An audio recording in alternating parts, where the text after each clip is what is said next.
ఈరోజు మన గార్డెన్లో తోటకూర చూడండి. తోటకూర ఎంత ఫ్రెష్గా ఉందో.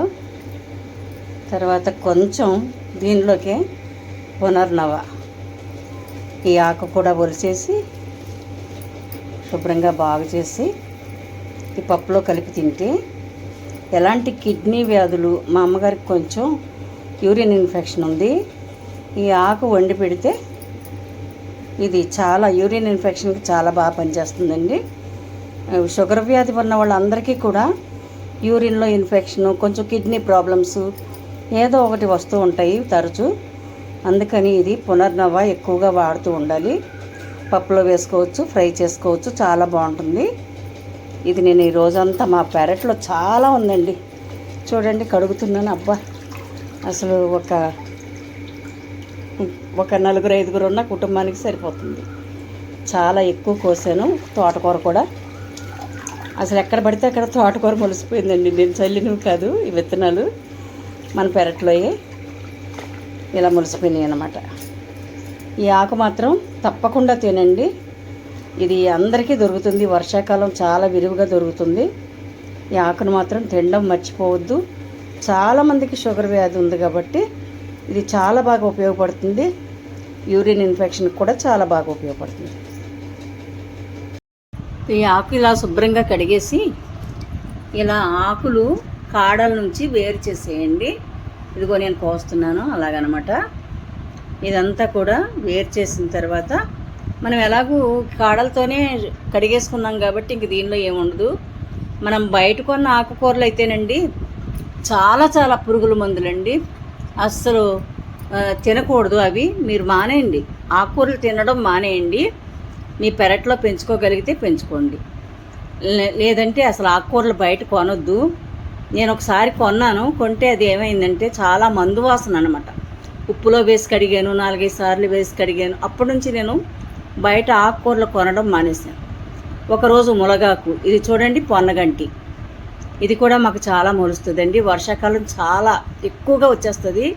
ఇది చిన్న కాడ, ఇంత కాడ మనం పెరట్లో ఏదైనా టబ్లో వేసుకుంటే మొత్తం అలా చిగుర్లు కోసుకుంటూ ఉంటే ఇంకా ఎప్పుడు వేసవకాలం కూడా ఈ ఆకుకూర మనం తినొచ్చు అన్నమాట. మీరు ఆకుకూరలు ఇంట్లో పండించుకుంటేనే తినండి, బయట కొన్నవైతే తినొద్దు. మొన్న నేను చూశాను భీమవరంలో లలితా జ్యువెలర్స్ దగ్గర, అంటే చెప్పకూడదు అనుకోండి అలాగని, అంటే జాగ్రత్తగా ఉంటారని కొన్ని దగ్గర అది వాడిపోయింది ఆకుకూర. దానిపైన ఏదో స్ప్రే చేస్తున్నాడు ఒక అతను. నేను అడిగాను, ఏంటి స్ప్రే చేస్తున్నావని. అబ్బాయి నీళ్ళేనండి, వాడిపోయినాయి కదా అనేసి. ఒక్క నిమిషంలో మళ్ళీ అప్పుడే మనం పెరట్లో కోసుకున్నంత ఫ్రెష్గా అయిపోయిందండి ఆకుకూర. అది ఏం చల్లుతున్నారో నాకు తెలియలేదు, కానీ స్ప్రే చేస్తున్నారు. బాటిల్లో ఏదో వాటర్లో కలిపి స్ప్రే చేస్తున్నారు ఆకుకూరల మీద. అవి తినడం వల్ల మనకు చాలా అనారోగ్యాలు వస్తాయి. మనం ఆరోగ్యం కోసం ఆకుకూరలు తింటుంటే మనకేమో ఈ క్యాన్సర్ లాంటి మహా వ్యాధులు కూడా వీటి నుండే వస్తున్నాయి. మీకు ఇవ్వకి రెండు కాసినాయి అనుకోండి, కూరగాయలు అన్నీ కలిపి ఒకే రోజుకు కూర వండేసుకోవచ్చు. ఒక్కొక్క చెట్టుకి రెండు కాయలు కాసినా సరిపోతాయి. అంటే బాగా ఎక్కువ కాసేవి కదండి, మనమేమి తోటల్లో పెంచట్లేదు, మన పెరట్లోనే పెంచుకుంటున్నాం కాబట్టి మనం ఇలా కొంచెం కొంచెమైనా కోసుకొని తినొచ్చు. మన పెరట్లో ములగ చెట్లు ప్రతి పెరట్లోనూ ఉంటాయి.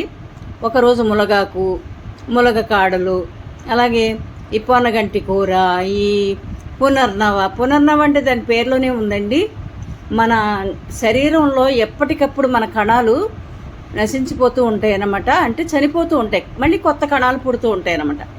కానీ ఒక వయసు వచ్చిన తర్వాత ఏమవుతుందంటే ఆ కొత్త కణాలు పుట్టడం మానేస్తాయి. అప్పుడు మనకి చాలా వ్యాధులు వస్తాయి అన్నమాట. ఈ షుగర్ వ్యాధి ఉన్న వాళ్ళకి ఇంకా కూడా కొత్త కణాలు చచ్చిపోయి కాళ్ళల్లో చూడండి గ్యాంగ్రైన్, అలాంటి చేతుల్లోనూ గ్యాంగ్రైన్ వస్తుంది కదా.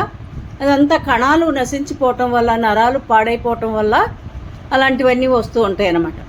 నాకైతే 20 ఏళ్ళ నుంచి షుగర్ ఉందండి. నేను చాలా జాగ్రత్తలు పాటిస్తూ ఉంటాను. అంటే ఇప్పుడు నేను వంటలు వండితే మీకు నచ్చవండి, ఎందుకంటే దానిలో ఉప్పు, కారం, ఆయిల్ ఏమీ లేకుండా చాలా జాగ్రత్తగా వండుకుంటాం అన్నమాట. అవి నేను దీనిలో పెట్టడానికి అంత ఇష్టపడను. దీనిలో ఒక్క ఎండుమిరపకాయ వేసుకునండి ఈ ఆకుకూరలో, కొంచెం పసుపు, కొంచెం ఇంగువ, అంతకుమించి ఇంకేమీ వేయొద్దు. కొద్దిగా కరివేపాకు వేసుకోండి. కరివేపాకు కూడా ఆరోగ్యానికి చాలా మంచిది. ఇవి కూడా అన్ని ఆకుకూరలు పచ్చడి చేసుకోవచ్చు మనం, గోంగూర ఒకటే కాదు, అన్ని ఆకుకూరలు, పుదీనా, కొత్తిమీర మనం పెంచుకొని పచ్చళ్ళు కూడా చేసుకోవచ్చు. టేస్ట్గా ఉంటాయి, చాలా బాగుంటాయి. అలా కొద్దిగా ఆయిల్ వేసుకొని, ఉప్పు కూడా ఎక్కువ వేయకూడదండి ఆకుకూరలో, ఎందుకంటే ఆకుకూరలోనే ఎక్కువ ఉప్పు ఉంటుంది, అందువల్ల ఉప్పు కూడా ఎక్కువ వేయొద్దు. అలా వండుకొని చక్కగా తినండి, ఆరోగ్యంగా ఉండండి. మన పెరటి తోటే మనకి సంజీవన లాంటిదనమాట. మన పిల్లలకి కూడా ఇలాంటి ఆకుకూరలు పరిచయం చేయండి. ఏంటంటే పునర్నవ్వు అనేది ఇలా ఉంటుంది, ఇవి తినొచ్చు, తినాలి అని పిల్లలకు కూడా చెప్పండి. ఇలాంటి చిన్న పువ్వులు ఉంటాయి చెట్లకు, ఆ చెట్టుకి ఇలా గుర్తించండి అని చెప్పి పిల్లలకు కూడా మనం నేర్పాలి. మన భావితరాల వాళ్ళు కూడా ఇవి నేర్చుకుని తినగలగాలి.